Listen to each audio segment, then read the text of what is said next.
It's go time. Let's have a blast. Yeah, I got all 5 fingers. 3 on this hand, 2 on the other one. Kaboom, baby! Got a whole lot of love.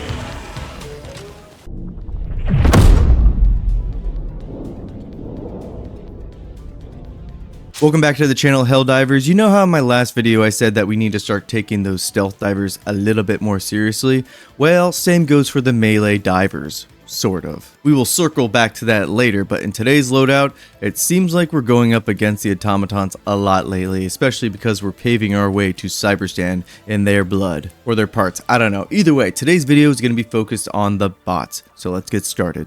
Now for our primary weapon, let me move myself down over here so you can see the weapon. I've been using the double freedom. I've been enjoying this shotgun a lot lately, especially against the bots because it has that medium armor penetration. But if you don't have the double freedom, because this does come from the superstore, so I understand some people not wanting it, I would just use something maybe like the crossbow or the eruptor. Last video we talked about the marksman rifle, so I'm not going to go over these again because we already did it last time. But for this video, yep, you're going to be seeing me using the double freedom. Some of the other shotguns, they work as well. This is just one I've been vibing with. But quickly moving to our secondary, I've been using this Senator and Arrowhead. The developers have fixed the sway on the sidearms, and it just makes using them again just feel so much better. I don't know what bonehead thought that, you know, the secondaries, your aim and shit would be all over the place. God, that was so annoying. And now it's been fixed finally.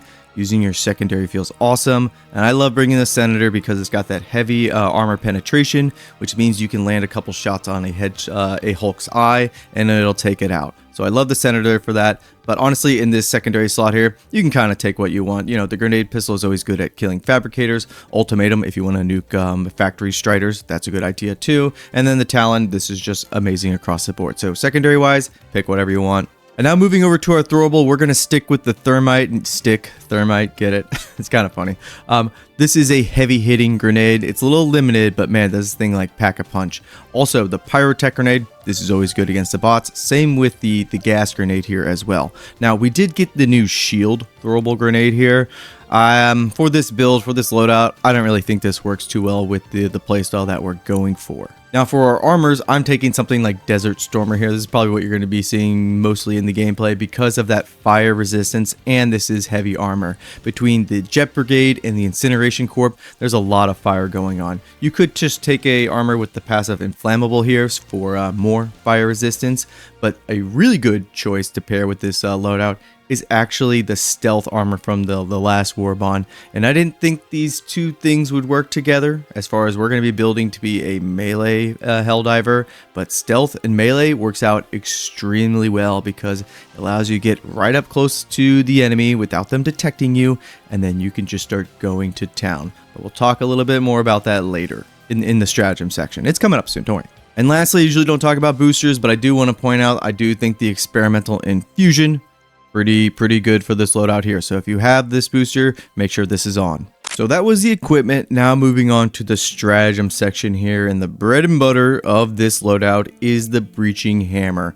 When I saw this in the new Warbond trailer, I thought, that's gonna be okay, maybe not gonna be my vibe, but nope, took it into a mission against the bots, went right up to a Hulk and just bam, one tapped him, and I thought, oh, we're in for a good time. Now, I mentioned how we have to take melee divers a little bit more seriously. I think this, I want to call it the boom hammer, but it's the breaching hammer.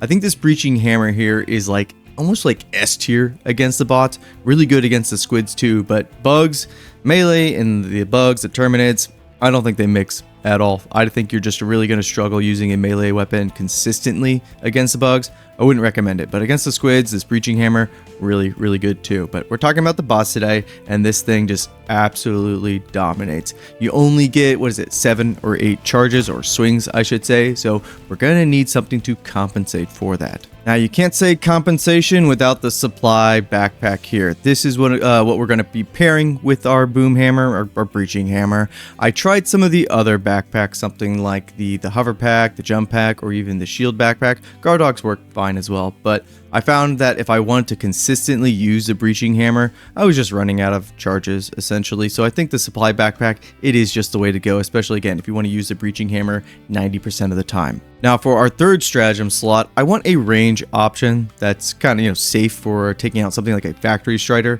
I think the leveler here is perfect for that. Kind of like the EAT, you can call down a bunch of these, but the rocket drop on this thing, pretty significant, so you're gonna have to compensate for that. Kind of like the ultimatum, not as bad as the ultimatum, but just keep that in mind. Again, the leveler here, this is going to be that range option to take out something that's a heavy target or a group of enemies as well, if it's too dicey to get into a melee range. For our last slot here, sticking with the explosive nature, I thought about taking the orbital laser, but laser, no, I don't think so.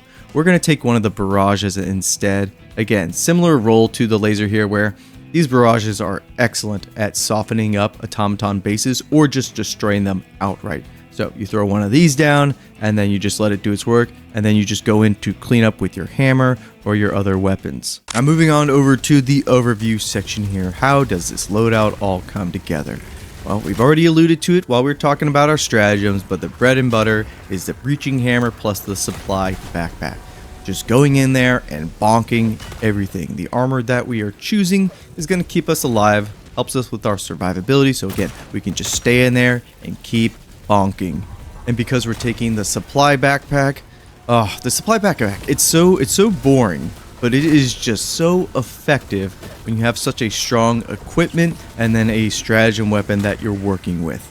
And did I mention this loadout? It is perfectly suited for those commando missions as well. The playstyle of this loadout is just to get in melee range and go to town. Do not feel intimidated by it because you have plenty of stims. Your armor is going to keep you alive. The only time I'd be a little cautious about going in melee range is if there's a factory strider and they have a whole host of devastators, tanks, or other enemies supporting it. And if that's the case, that's why we have something like the leveler, to level the playing field. And with our last stratagem pick, we have the barrage. Pick any one of them that you think works best for you. And these are going to be great at softening up bases, taking out turrets. So then you can get back to going into melee range and saying, boom, baby, I know what the ladies like.